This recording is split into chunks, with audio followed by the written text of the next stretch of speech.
the floor is yours. You've been introduced. Your bio, then I guess it's a long bio here, so just because we're a little bit late, give you the floor. Thank you so much for your presentation.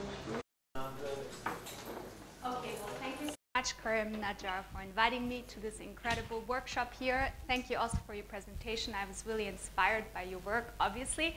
And today, I'm going to bring you some ideas for building a resilient society. So I'm an architect and urban designer. I was trained in Europe, in the United States. I've worked in many areas in this world. And currently, I'm part of a group called Urban Think Tank. Urban Think Tank in 1998 was founded by Alfredo Prillenberg and Hubert Klumpner. They met at Columbia University in New York. And they said, we need to rethink how we design for our cities. How do we design for the future? And since then, from the bottom up to top down, they basically were working on architecture and ideas to transform our cities. I'm going to start with a very quick and short video that Urban Think Tank also made about cities. And you probably recognize some of the people in it.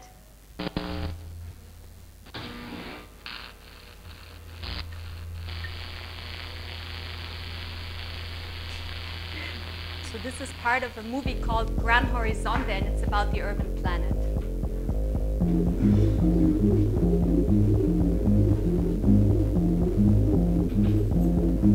95% of world population growth is happening in the megacities of the third world. Density of urban life creates even more social and logistical challenges.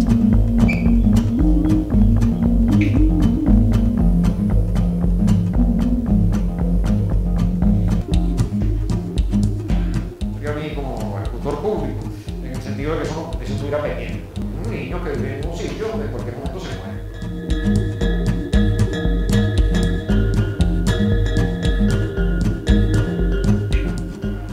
夏に暑い日差しがあるときには北側に住み、そして、夕方涼しくなってくると南側に出てくる。 What can we do to not only improve life there now, but also possibility to grow these areas into legitimate suburbs of the city or cities in their own right? This is mind-boggling transformation in the city. And I think this is probably one of the greatest urban design opportunities in the world waiting for happening.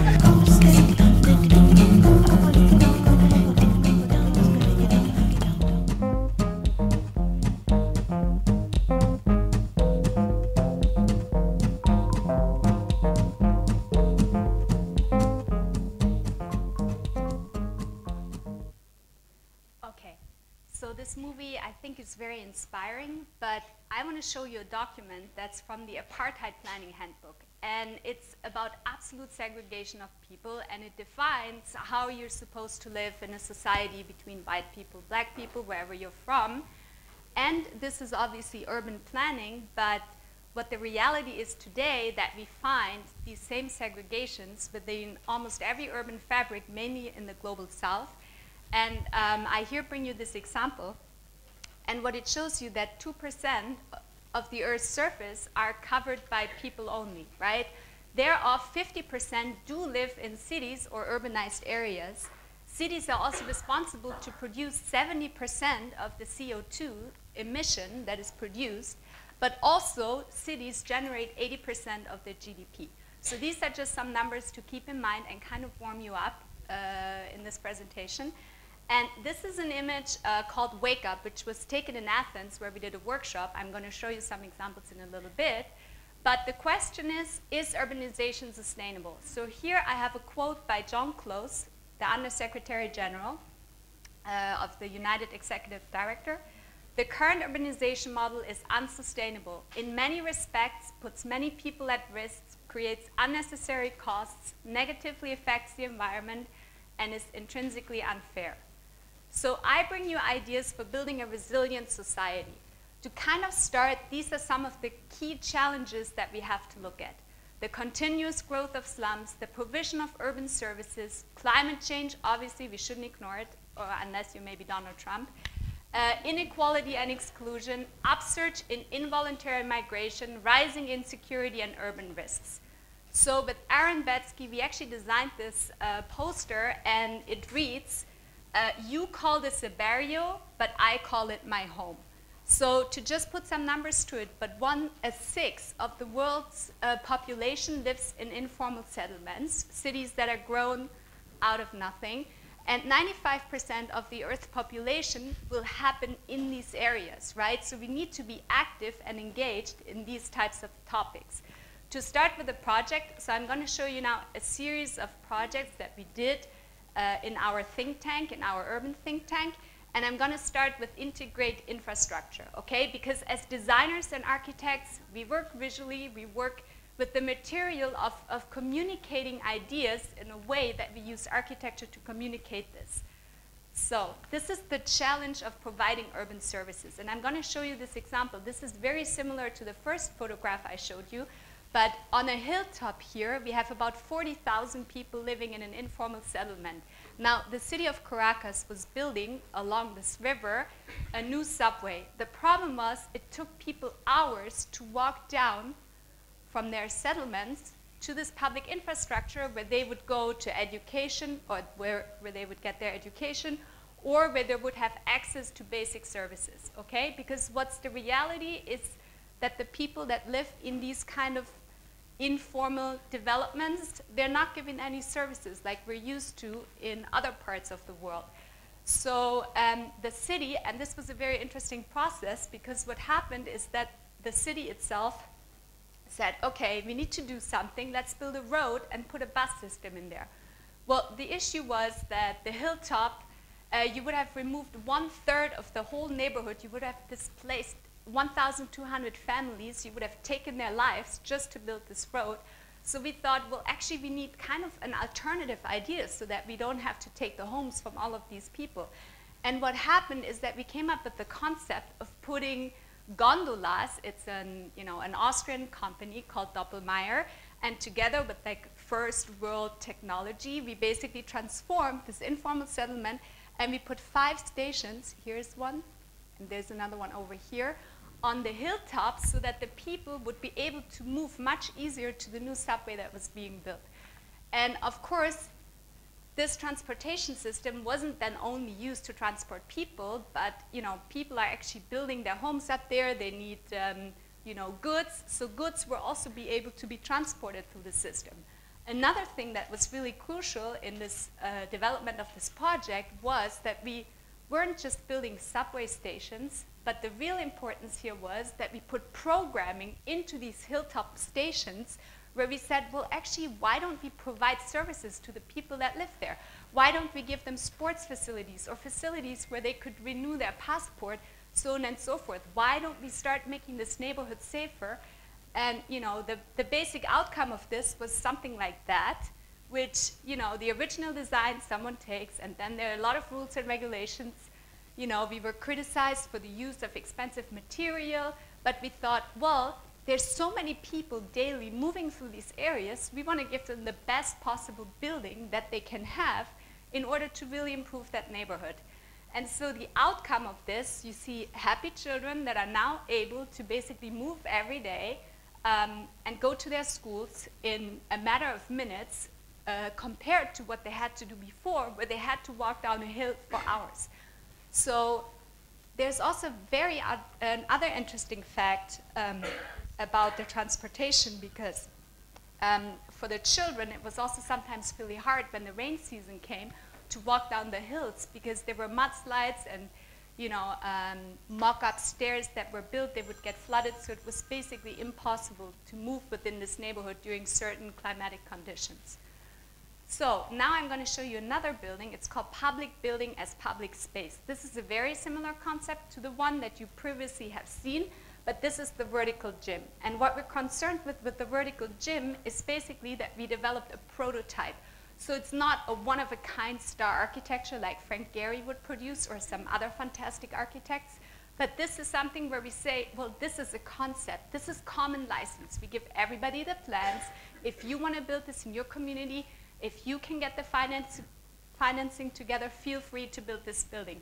But what does it do? It has a very interesting concept. So the problem in a lot of these areas is that there's no space or surface area.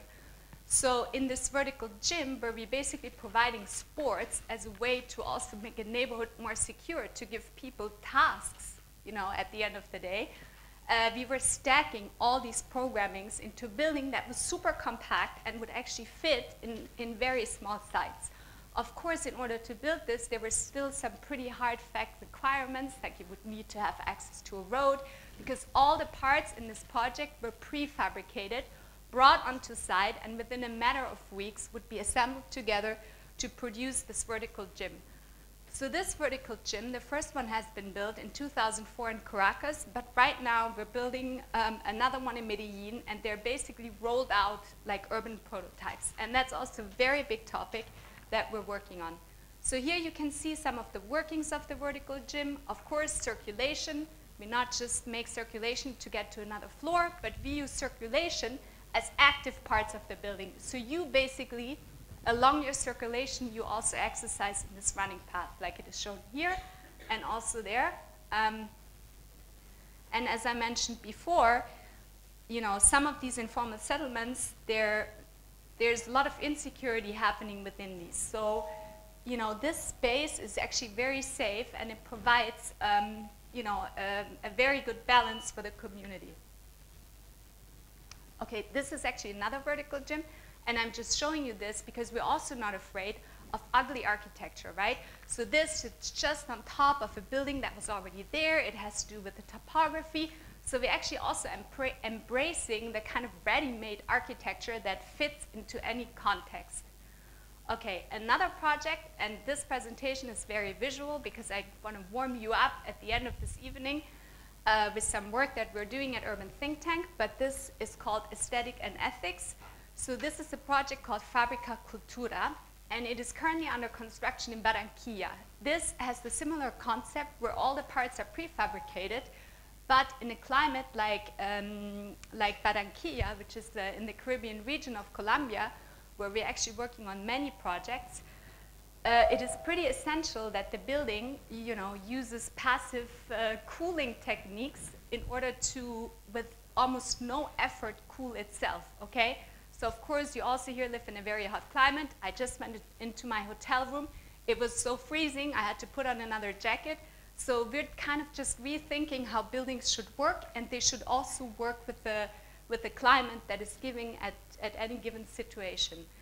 Another interesting fact about this building is that at Urban Think Tank, since I guess almost 7 or 8 years, we're located at the ETH in Zurich, and together with other chairs who develop technology, for example, this vault, we would collaborate with other professions and people in the same field in order to enhance our buildings. And we really think that collaboration is of really big importance in the future for architecture and urban design. So you can't be isolated anymore as an architect. You have to go out there and you have to get knowledge, and you also have to include the knowledge in your designs and in your ideas. Okay, what is also important about this project, just maybe to give you some feedback about Barranquilla, they have a very famous activity, and everything revolves around the carnival. So they make fabulous costumes, and they produce music, and they have shows, and for almost 1 year, so every year it's kind of an annual event, they use the whole year to actually prepare for that special moment.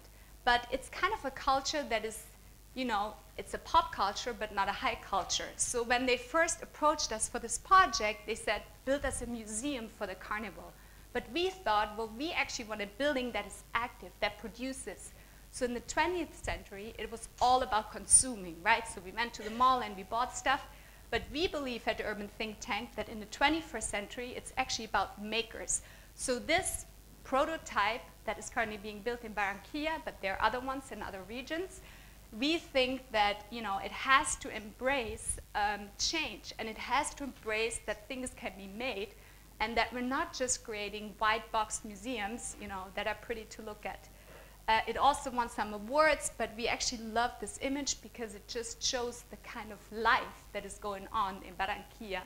And they're also very happy that they received the financing from the Swiss government to actually build this building, which is another topic which is also really interesting. And you know, I can address this maybe after the lecture. But another project I want to talk about is engaged communities. And this is something really important. My colleague Scott Lloyd, he is working in South Africa on a project that is called Empower Shack. And he has been working on it for a very long time.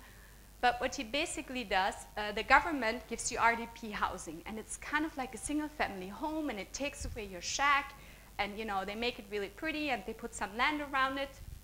But it's actually really expensive.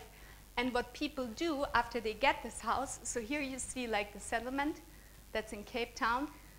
And you can kind of see that these roof forms, they're the houses that are given to you on a lot that is basically free. But then the people, they just start subdividing the lot again and adding shacks and like subletting these shacks, so on and so forth. So our proposal, together with the government and local stakeholders and people from the community, was to actually rethink how a design within this neighborhood could function, but also allow for public spaces to appear. So this rendering, and it is currently under construction, I'll show you some pictures, but in this rendering, it shows like a more advanced state. So we also have to densify these areas, okay? Because there are gonna be more people living on this planet Earth, and single-family homes are not a way how we can solve a lot of the crises. Even though it is nice to probably have your single-family home, but density is a really important factor. Okay, but how do we do this? Do we just say, well, let's build a 2-story building here and densify it? No. We actually go into the communities, and together with local stakeholders, experts, so on and so forth, we also get our hands dirty because we start building prototypes. So the concept for this project was to actually go in the neighborhood, talk to the local people, and tell them in one day we can build you a better house. And that's what we actually did. We started building a better house for one family in one day. And that's what started our whole research project. So here you see another image that shows you how we then, in a more advanced stage, were dealing with the urban development of the project. No, we were engaging the local communities and asking them, well, what do you actually want? How is your lifestyle? So on and so forth.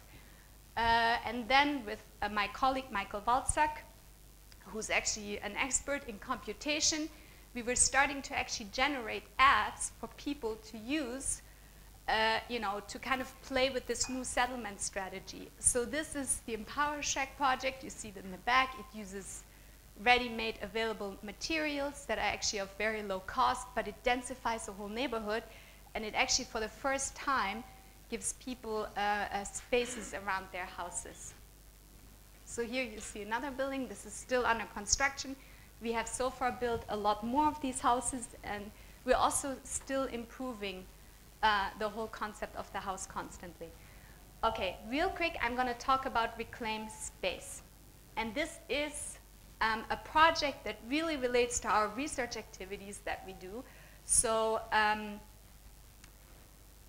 this project was about going into the city center of Caracas and finding this tower that was occupied by 3,000 people.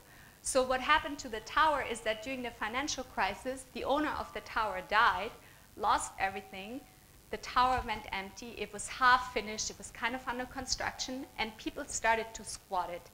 And what was so interesting about this is that this is a city without electricity, without an elevator, and without a facade, but it still functions. There was like a whole community within this tower. And we actually, for a couple of months and years, we started to document what is happening within these towers. So here you see a close-up of the facade. People started to remove you know, those fancy glass facades because they needed natural ventilation to cool their homes. They were starting to reprogram certain areas. So this was the main lobby, and inhabitants changed the whole logic of the building. I think the most important photograph is this one because it actually shows you how people were moving up and down within the building. So this little motorcycle would actually take you to the 10th floor, where the inhabitants then would make a hole in a facade to go to the main building. So you would basically, through the parking structure, get up there. It was a really beautiful and complicated process, and we actually documented this process, how people reappropriated this structure in the city center of Caracas, and they basically built their own homes with materials they would find on the streets. Okay, I'm going to end this project with a photograph of the hotel lobby, which they basically, with some painting on the floors, we actually helped them to do that. They would reprogram, the whole tower. And then, I have some more time, no? Okay.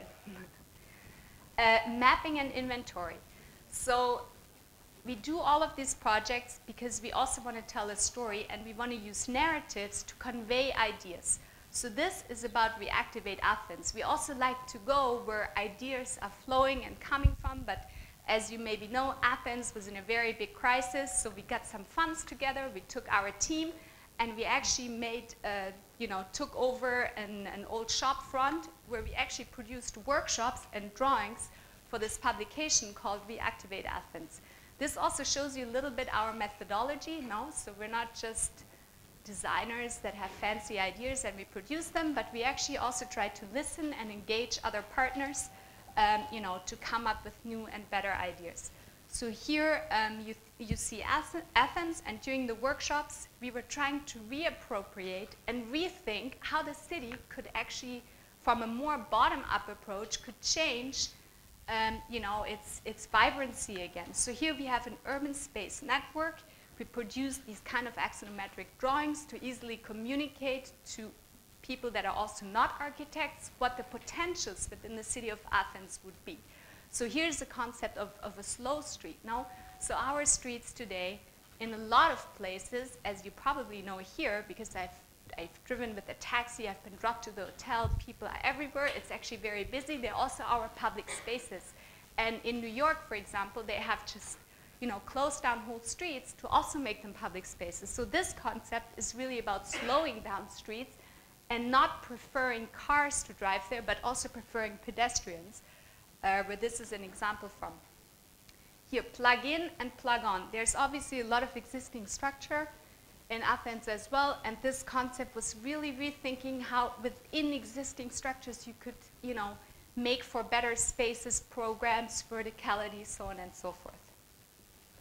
Okay, another project I bring to you relates to the cultural context, and this cultural context is in Barcelona. Who has been to Barcelona? It's a very pretty city. Here, I know I met someone that picked me up at the airport. She's actually studied in Barcelona. It's one of my, favorite towns. This is right at the waterfront. We were basically asked to build a pavilion. Now, every architect at some point in their careers is asked to build a pavilion, and it's a really nice project. But we basically went there and we engaged with the local community, with sailors, fishermen, and we were rethinking what a playground is or could be.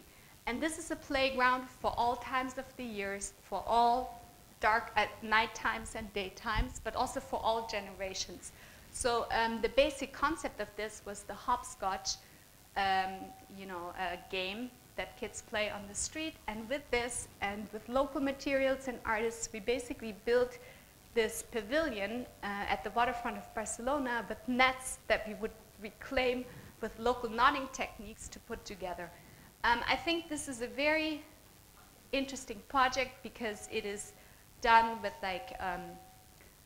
local materials, and it also involves the local community. So here you see how also all generations can actually use this pavilion. Okay, this is about including minorities, okay? So we live in a world, this microphone is making sounds, no? Can some, I think it's a bit too loud. Maybe it's this. Maybe everybody's awake now? Okay. It wasn't my intention, okay? But, okay, including minorities. This project, we were asked by the only foundation in Venezuela or Caracas to build a building for autistic children. No, autistic children, they sometimes they're afraid of going upstairs, so they have very special needs. And they wanted to build this building in a public park, and they said, just cover the whole surface. This can't be a vertical building. It needs to be only one floor, so on and so forth. But then we actually started to do research and ramping up this building to be completely verticalized. We were using the concept of ramps, which would give the building shade, and they would loop around the whole building, so the children would circulate, they would have exercise.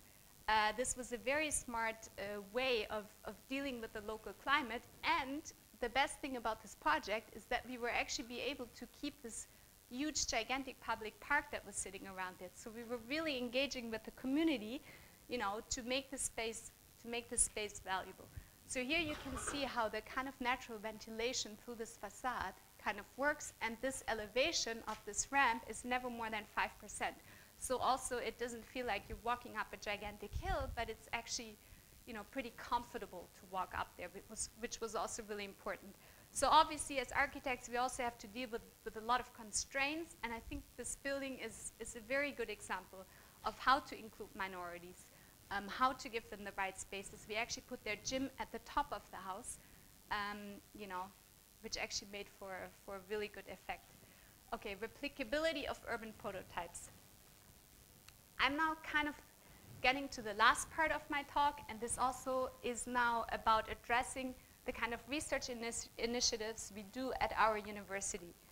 Okay, and you know, we're engaging with young, smart people, and I personally believe that education is really important, and at Urban Think Tank, we're also concerned to really make or give students opportunities to become people of change for cities in the 21st century. But the way that we mostly start with the project is that we write down challenges and opportunities. I mean, we don't just write them down, but we try to do graphics and collages where we really highlight what are the problematics, but not see them as problematics, but really make sure that these problematics can also be opportunities. And this is an example. So obviously we build buildings, but there is a lot more that goes into building a building. So we're actually interested in a strategic toolbox that, you know, we can also convey to other architects and thinkers to use and, you know, remake our cities. So here we see the strategic toolbox, what this would kind of include. And as an example in this project, which was also in Colombia, in Cartagena, was really about dealing with this concept of urban prototypes in a whole neighborhood. And these are the types of drawings that we were using to communicate to, you know, the public and people involved in the project what the project would give you, what kind of programs happen within the verticality of this building. This is a concept of a vertical gym with a community hub. And here, obviously, we also look at urban settings. This is an informal settlement at the edge of Cartagena. In Cartagena, you have to understand that most of the cities, twice a month, is completely flooded and nothing works. And where does most of the flooding happen? It happens in the informal settlements. So these, you know, these are very tough conditions under which the people in this neighborhood are living. And with our studio this semester, we are actually rethinking cities from scratch and designing whole new neighborhoods for, you know, all the people that are going to be migrants due to climate change and, you know, other conditions. But this is a concept that was actually dealing in an ecological way with the rising, you know, sea levels in this neighborhood and these canals that would get flooded all the time.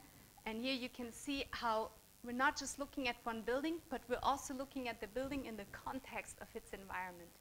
So, you know, this is a drawing to communicate this, and of course this was at the Centre Pompidou with our students. We were part of another network called Civic City with Rudi Bauer, who's a very famous graphic designer. He mainly works in Paris, but, you know, this is also how we bring our ideas to other places and how we start discussions. And to wrap up the whole talk, I'm just quickly going to present a kind of an older publication about our toolbox, our Urban Think Tank toolbox, and it just kind of tries to give tactics of what we have to do in cities. So here's some example. We have to diagnose topography. You know, it's always really important. Under which condition does it sit? Visualize social factors, diagnose morphology, capture resources. Of course, we have to deal with climate change and, you know, make sure that all these people that are coming, and like Kilian Kleinschmidt explained, you know, they want to have a fancy life or they want to have opportunities in their lives, but, you know, under which conditions can they have these opportunities? No? So we have to really rethink how the current population growth you know, will affect our climate and how we can just give them better concepts of, you know, making it better than we did, basically. So add infrastructure, plug into infrastructure, capture unused spaces, also go vertical. So this actually relates to our vertical gym project, but also the gondola project. And make networks. This is also really important. Whether it's infrastructure networks, social networks, you know, make centers. We have to, you know, really rethink our public spaces and, you know, how we bring people together in settings of community. And actually, this is how I'm going to end my presentation today. Thank you so much for having me here. I'm looking forward to the discussion, and yes.